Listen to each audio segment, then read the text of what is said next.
بسم اللہ الرحمن الرحیم۔ نافرمان اولاد کو قابو کرنے کا وظیفہ۔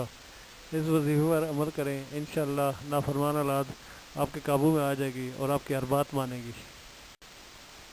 بسم اللہ الرحمن الرحیم۔ آج کل اکثر والدین پریشان ہیں کہ اولاد نافرمان ہے، کہنا نہیں مانتے اور ہم جو کہتے ہیں اس کے برعکس کرتے ہیں۔ بلا شبہ اس میں ایک بڑا کردار میڈیا کا بھی ہے، لیکن اس کا علاج در نبی صلی اللہ علیہ وسلم سے اور صالحین کے در سے ملتا ہے۔ الشہیدو الشہیدو الشہیدو، اس کا اردو میں نے حاضر و موجود اور مشاہدہ فرمانے والا۔ یہ وظیفہ اولاد کی اصلاح کے لیے بہت ہی کارآمد ہے اور اس پہ عمل کرنے سے نافرمان اولاد آپ کے قابو میں آ جائے گی۔ فوائد و ثمرات۔ اس وظیفہ کا ورد کرنے والا اگر نافرمان بیٹے یا بیٹی پر دم کرے تو اللہ تعالیٰ اس کو صالح بنا دیتا ہے۔ اس وظیفہ کا ورد کرنے والا اگر نافرمان بیٹے یا بیٹی پر دم کرے تو اللہ تعالیٰ اس کو صالح بنا دیتا ہے اور فرمانبردار بن جاتی ہے۔ عام معمول۔